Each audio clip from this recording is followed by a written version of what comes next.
베드로전서 2장 1절에서 10절.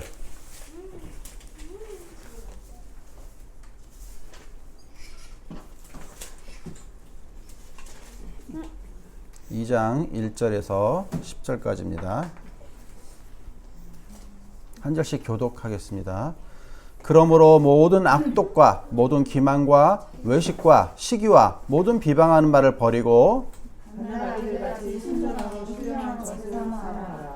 이는 그로 말미암아 너희로 구원에 이르도록 전하게 하려 함이라. 너희가 주의 인자하심을 맛보았으면 그리하라. 사람에게는 버림받아 되었으나 하나님께는 택하심을 입은 보배로운 산 돌이신 예수께 나아가 너희도 산 돌같이 신령한 집으로 세워지고 예수 그리스도로 말미암아 하나님이 기쁘게 받으실 신령한 제사를 드릴 거룩한 제사장이 될지니라. 성경에 기록되었을 때 보라 내가 택한 보배로운 고등이돌을 시온에 두노니 그를 믿는 자는 부끄러움을 당하지 아니하리라 하였으니 그러므로 믿는 너희에게는 보배이나 믿지 아니하는 자에게는 건축자들이 버린 그 돌이 모퉁이의 머릿돌이 되고 또 부딪히는 돌과 걸려 넘어지게 하는 바위가 되었다 하였느니라. 그들이 말씀에 순종하지 아니함으로 넘어지나니 이는 그들을 이렇게 정하신 것이라.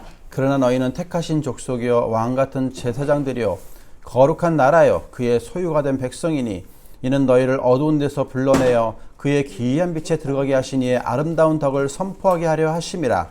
너희가 전에는 백성이 아니더니 이제는 하나님의 백성이요 전에는 긍휼을 얻지 못하였더니 이제는 긍휼을 얻게 합니다. 아멘. 오늘은 일상의 삶을 위하여라는 제목으로 말씀을 나누겠습니다. 요즘에 코로나 바이러스로 인해서 전 세계가 너무나 당연히 여기던 일상의 삶이 무너지는 경험을 하고 있습니다. 학생은 매일 등교하며 직장인은 일터에 나가고 노인들은 경로당이나 노인대학에 나가 시간을 보내고 또 일을 마친 오후에는 삼삼오오 모여 차와 식사를 하던 모든 당연하게 여기던 일상들이 그리고 영원히 변할 것 같지 않던 그런 일상들이 무너지고 있습니다. 우리나라만 하더라도 전국의 학교나 유치원이 6.25 전쟁 이후로 이렇게 오랜 기간 동안 집에만 있게 될 줄은 아무도 상상하지 못했을 것입니다.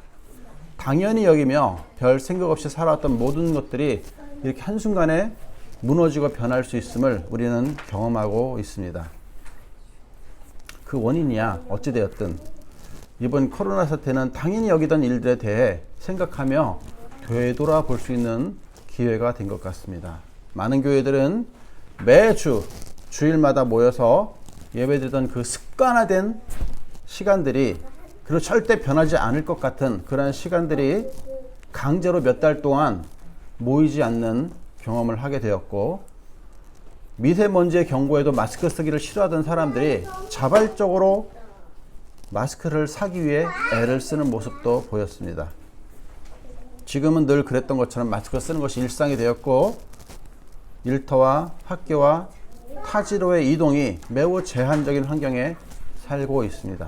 이런 일을 겪게 되면 교회는 진짜 예배자와 가짜 예배자가 드러나게 되는 것 같습니다. 어떤 부모님들은 이런 말을 해요. 아이들이 주일학교에 못 가니까 예배를 도통 드릴 수 없다. 애들 교육을 어떻게 될지 모르겠다. 이렇게 고백하는 부모들도 있습니다.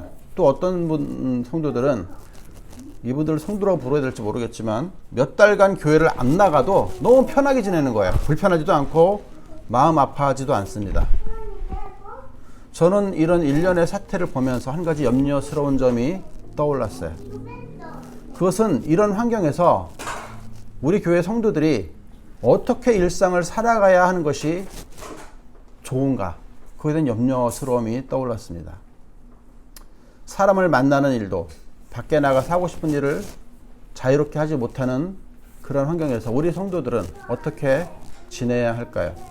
베드로 사도가 이 베드로 전후서를 쓸 당시의 환경을 보면은 로마의 핍박이 아주 심각하던 때였어요. 심지어 베드로 자신도 순교당했습니다. 성도들은 여행도 직장도 그리고 친구 관계도 자유롭지 못했어요. 그럼에도 베드로 사도가 활동하던 시대의 성도들은 예배에 목숨을 걸었고 누구보다 자유로웠습니다. 이들은 모이는 것도 자유롭지 못하고 또 어디에서도 환영받지 못하던 시대에 살면서 어떻게 자신이 자유롭게 살며 또 자신을 지켜 예배에 성공할 수 있었을까요? 그 힌트가 2절에 있습니다. 2절을 보십시오. 한 목소리로 2절을 다 같이 읽겠습니다. 시작. 자기들같이 순전하고 신령한 것을 삼아라. 이는 그로 말미암아 너희로 구원에 이르도록 자라게 하려 함이라. 네, 그 예배의 성공의 비결이 바로 갓난 아기들이 엄마 젖을 사모하는 것처럼 하나님의 말씀을 사모하는 마음이라는 것입니다. 베드로 전후서가 쓰여져 있을 당시의 교회는 지금처럼 성경을 아무나 어느 때나 갖거나 볼 수 있을 때가 아니었어요. 그때는 손으로 일일이 썼을 때고 구약 성경조차도 회당에 가야만 보는 게 아니라 들을 수 있었어요. 회당에 가야만. 근데 기독교인들 회당에 갑니까? 안 받아줘요. 유대교에서. 구약 성경을 포함해서 신약 성경이 완성되지도 않았던 이 시대, 사도들이 이렇게 베드로 사도처럼 편지를 써야만 그 편지를 전달받고 그 주에 열심히 읽는 거예요. 열심히 들려주고 읽고 또 다른 교회 줘야 되니까. 그러니까 자기네가 갖고 있을 동안에 열심히 암송에 가깝도록 듣고 또 필사를 하면서 보관하려고 애를 썼어요. 그러니까 얼마나 귀해요. 우리는 아무 때나 펼쳐 읽을 수 있는 이 하나님의 말씀을 그 당시 사람들은 아무 때나 읽을 수 없었다고요. 심지어 문맹률도 높았어요. 교회에 가서 그 모이기도 어려운 그 핍박 속에서 눈치를 보면서 열심히 몰래 숨어서 모여서 지도자가 읽어주는 사도의 편지를 통해서 하나님의 말씀을 듣던 시대의 성도들이 어떻게 지금 성도들보다 자유로우며 어떻게 지금 성도들보다 예배에 성공할 수 있었는가? 그것이 오늘 말씀의 주제입니다.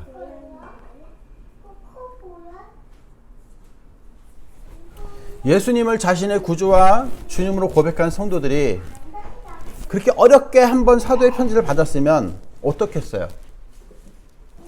자기가 집에 돌아가면 아무것도 없어요. 편지고 뭐고 아무것도 없는 거예요. 그냥 그 주일날 들은 말씀으로 일주일 살아야 돼요. 아니 다음 주에 모인다는 보장도 없어요. 어떤 마음으로 들었겠어요? 어떤 마음으로 예배를 참석했겠어요? 그래서 들려오는 이야기에 의하면 대부분의 성도들이 성경 말씀, 신약 성경 같은 경우 거의 다 외웠다고 그래요. 그 들으면서.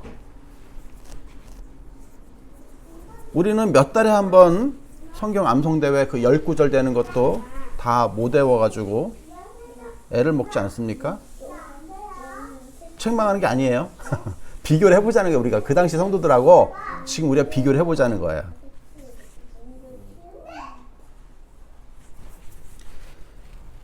저는 지금 우리 교회 성도들이 못 살고 있다 그런 의미가 아니라 그 당시 성도들이 예배를 드리고 그 당시 성도들이 기도하며 찬송했던 그 마음과 지금 우리의 마음이 많이 다르다는 것을 얘기하고 싶은 거예요.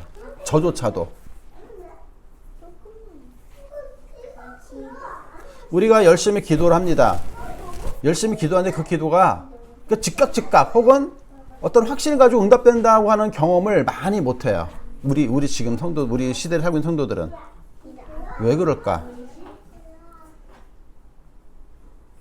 그럼 그 당시의 성도들도 그랬을까? 아니에요.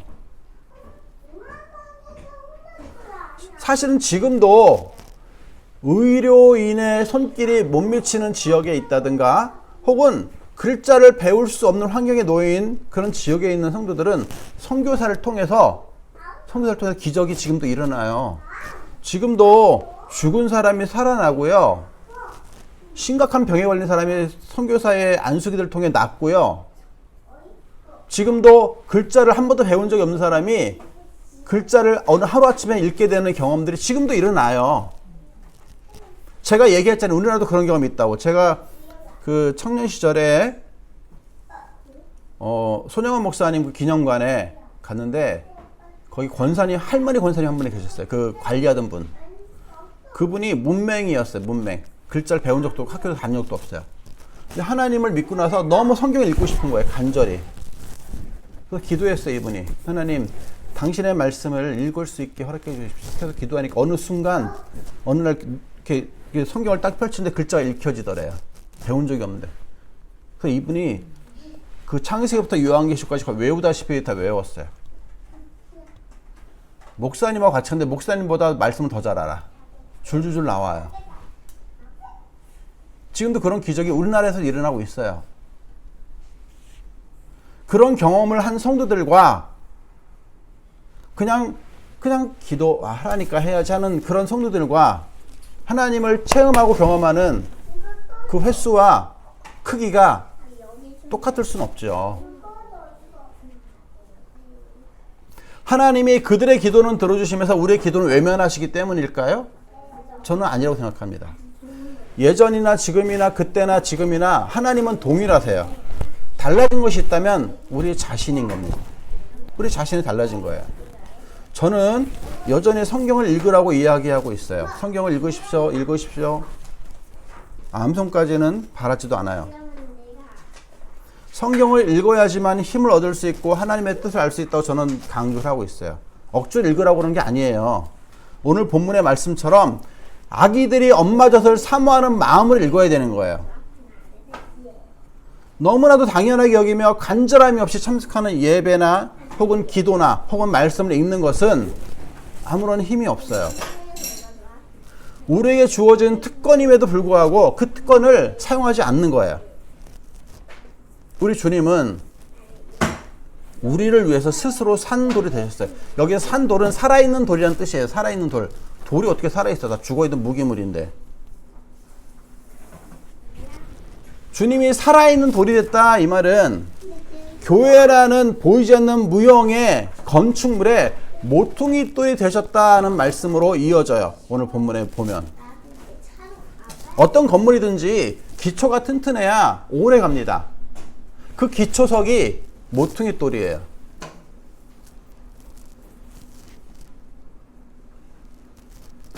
그 돌 위에 세워지는 사람만 생명을 얻게 됩니다. 저는 여기 모인 성도들은 다 그런 선택을 한번 입은 사람들이라고 생각합니다. 9절에서 그런 성도들을 이렇게 묘사해요. 9절 보십시오. 제가 읽겠습니다. 그러나 너희는 택하신 족속이요 왕 같은 제사장들이요 거룩한 나라요 그의 소유가 된 백성이니 이는 너희를 어두운 데서 불러내어 그의 기이한 빛에 들어가게 하신 이의 아름다운 덕을 선포하게 하려 하심이라. 우리를 하나님의 자녀로 부르신 이유가 있어요. 하나님이 우리를 사랑하셔서 예수님을 죽기까지 내어주신 그 사랑의 덕을 널리 선포하라는 거예요. 그러니까 선교사들이 있는 곳에서 능력이 발휘되고 문맹이었던 그 권사님 할머니가 기적을 체험하고 했던 것들은 모두 뭐 때문에 그러냐면 그렇게 함으로 예수 그리스도의 복음을 선포하는 그 현장이 있었기 때문에 그게 일어나는 거예요. 기적들이. 지금도요. 우리 청년 때도 경험이 있지만 전도 여행을 해보잖아요. 그럼 거기서 기적이 실제로 일어나요. 실제로. 아내와 저는 그런 경험들이 있어요. 청년 시대 전국을 돌면서 전도 여행을 여러 차례 해봤는데 그때마다 놀라운 기적이 일어나요. 그 중에 우리 그 팀원 중에 자매는 다리가 부러져가지고 기부스를 하고 다녔었어요. 근데 어느 날 교회, 그것도 정해진 루트도 아니었고 급작스럽게 밤늦게 그 조그만 개척교회에서 우리가 묵어야 됐어요. 하룻밤을. 긴 장의자 자야 됐어요. 그 담임 목사님 오시더니 이렇게 보시더니 그 자매를 보시고 갑자기 안수기도 하시는 거예요. 그러더니 이제 걸어보라고. 목발 치우고 걸어보세요. 그러는 거예요.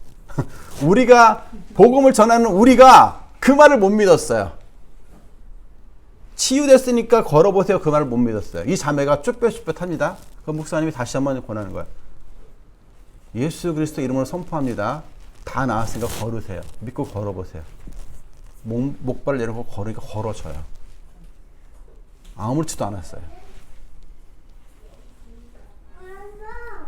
깁스는 안 풀렸지만 이 자매가 그 다음부터 목발을 안 집었어요. 그러나서 깁스를 못 풀고 겁이 나니까 참아. 그래서 전도여행 다 끝나고 이제 가서 풀렀는데 정말 싹 나았다고 얘기를 들었어요. 그의 기이한 빛에 들어가게 하신 이의 아름다움을 선포하는 그 현장이 복음의 전도 현장이고 그렇게 복음의 전도를 위해 내가 빛과 소금으로 살아갈 때 하나님이 기적으로 역사하신다는 거예요. 기적으로 함께 하신다는 거예요. 너희가 내 자녀임을 기적으로 증명하신다는 거예요. 복음의 능력이 있음을 너희가 전하는 그 말이 땅에 떨어지지 않게 해주신다는 거예요.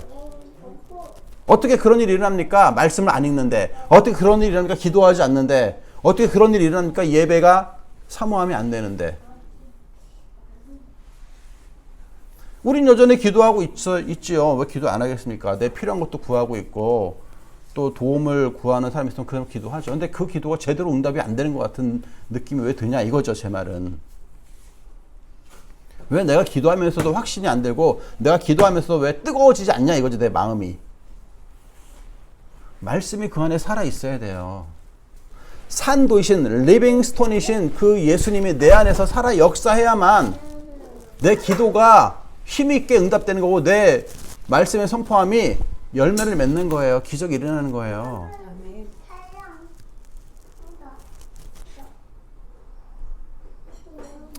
우리 가정은 매일매일 저녁에 모여 기도를 합니다. 매일 저녁 9시에 모여 기도를 해요. 돌아가면서. 저는 우리 가족이 드리는 예배가 반드시 응답될 거라고 저는 확신을 해요. 왜? 하나님이 우리 가정과 함께 하시다는 것을 저는 확실히 믿고 우리가 드리는 그 기도를 하나님이 기뻐하신다는 것을 저는 알기 때문에 그래요. 그 확신을 가지고 기도하는 거예요. 근데 만약에 그렇게 하는데 남한테 보여주기 위해서 이렇게 한다든가 혹은 그냥 어쩔 수 없이 하라니까 한다든가 하면은 그 기도가 응답이 되겠어요? 조지 밀러가 그 수만 번의 기도 응답을 받은 비결이 뭐겠어요? 왜 먹을 게 아무것도 없는 자리에서 고아들 수천 명 모아놓고 밥상을 다 빈 그릇 차려놓은 다음에 그 차리는 사람들 얼마나 조마조마했을까요? 아무것도 없는데. 식사 기도를 마치니까 식품차 트럭이 밖에 서가지고 나눠주는 기적은 어떻게 일어나겠어요? 그런 기적이. 하나님 오늘 음식을 주셔서 감사히 잘 먹겠습니다. 예수님 이름으로 기도합니다. 아멘 하니까 바로 식품 트럭이 온 거예요. 무슨 확신을 가지고 그렇게 미친 짓을 하겠어요? 그건 미친 짓 아니에요? 하나님은 당신을 사랑하는 마음으로 뜨거운 열정을 가진 성도가 하나님 자녀가 확신을 가지고 복음의 전도를 위해 기도하는 것을 결코 외면하신 것을 저는 본 적이 없고 들어본 적이 없어요. 단 한 번도. 하나님 지금 제가 재정 문제로 이렇게 곤란을 겪고 있어요. 제가 이것 때문에 힘이 빠지고 도저히 복음을 전도할 막 마음이 안 생긴데 어떡하죠? 기도해 보세요. 하나님 제가 이거 확인해 주시면 제가 저 사람한테 복음 전할게요. 하나님 이 문제 해결해 주십시오. 제가 힘을 얻어서 이걸 가지고 제가 저한테 증거를 하고 제가 간증도 하지 않겠습니까? 해보세요. 하나님 외면하시나. 하나님 저 헌금을 우리 교회 많이 하고 싶어요. 근데 돈이 없어요. 하나님 제가 우리 교회 헌금을 정말 빵빵하게 할 테니까 한번 하나님 쏟아부어 주십시오. 이렇게 기도해서 응답받는 사람도 있어요. 다 그 돈 문제를 다 그렇게 응답받는 건 아니지만 그렇게 하는 사람도 있어요. 근데 그 약속을 안 지켰을 때 어떻게 됐냐? 여러분이 예상하는 대로 됐어요. 그렇게 서원하는 기도는 함부로 하는 게 아니에요. 반드시 지켜야 돼. 반드시. 제가 지금 무슨 말씀을 드리고 싶은 거냐면 하나님이 성경을 통해 우리에게 이렇게 약속하셨어요. 너희는 여호와를 만날 만한 때에 찾으라. 가까이 계실 때 그를 부르라. 또 다른 곳에서는 하물며 하나님께 그 밤낮 부르짖는 택하신 자들의 원한을 풀어주시지 않겠느냐. 그들을 향해서 오래 참으시겠느냐. 그렇게 약속을 하셨다고요. 그러니까 기도하라 그 말이에요. 믿음으로 기도하라. 열정을 기도하라. 사랑하는 마음을 가지고 기도하라. 복음을 전도해 기도하라. 말씀을 알아야 기도하지. 말씀을 안 읽는데. 그런데도 말씀을 읽지 않고 기도하지 않으면 도대체 어떻게 놀라운 일들이 일어날 걸 기대하냐 이 말이에요. 제 말은. 우리가 원하는 것을 응답받기 위해 때로는 금식을 해야 될 때도 있어요. 때로는 침묵을 하며 걸음걸이서 조심조심 해야 될 때도 있어요. 그 기도하는 기간 동안. 정말로 원하는 것이 이루어지기 원하면 예배자가 되십시오. 먼저 예배자가 돼야 돼요. 하나님의 자녀가 하나님과 교제하지도 않으면서 어떻게 능력 있는 성도로 살 수 있으며 어떻게 내 기도가 응답될 것을 기대하겠습니까? 일상을 잘 살기 원하십니까? 예배자가 되십시오. 이 일은 쉽지 않아요. 반드시 습관이 돼야 돼요. 매일매일 일정한 시간에 말씀을 읽어야 되고 기도해야 되고 순간순간 하나님을 생각하는 훈련이 되어 있지 않으면 예배자가 되기 힘들어요. 그래서 베드로 사도는 아기가 엄마 젖을 사모하는 것처럼 말씀을 사모하라라고 얘기하는 거예요. 그 사모하는 마음이 없으면 기도하세요. 하나님, 제가 지금 마음이 식었어요. 하나님 말씀을, 기도를 사모하는 마음 주십시오. 기도하세요.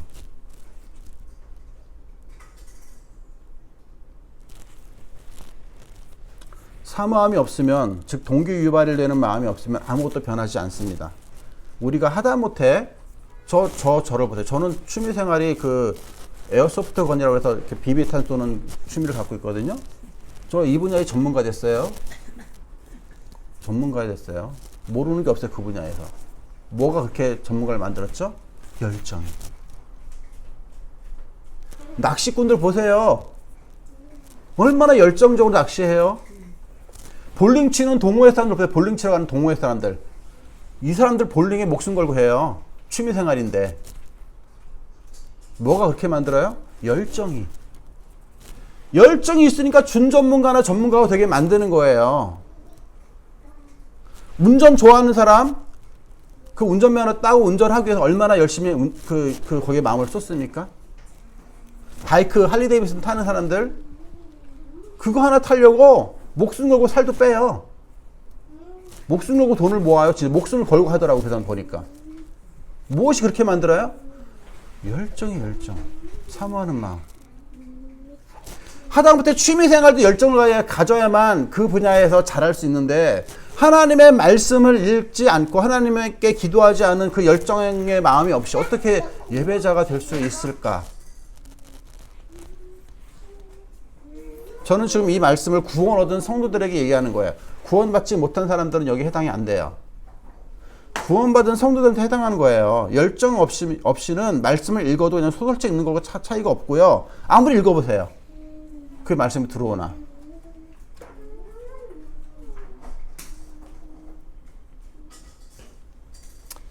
일상적인 삶을 그냥 무미건조하게 보내지 마십시오. 특히 이런 시대에 부탁드립니다. 깨어 있어서 말씀을 읽고 기도하십시오. 이것은 여러분의 목회자로서 드리는 부탁이자 경고예요. 이렇게까지 간절하게 부탁을 드리는데도 내일 월요일이 딱 됐어요. 다음 주일까지 그냥 그렇게 시간을 보내는 분이 계실까봐 전 두렵습니다. 사랑하는 성도 여러분, 우리 주님은 나 때문에 나 하나 살리자고 고난당하시고 십자가에 죽으셨어요. 나를 사랑하신 그 주님이 유언과 같은 말씀으로 당부하시는 거예요. 어린 아기들같이 신령한 젖을 사모하라고. 기도하겠습니다.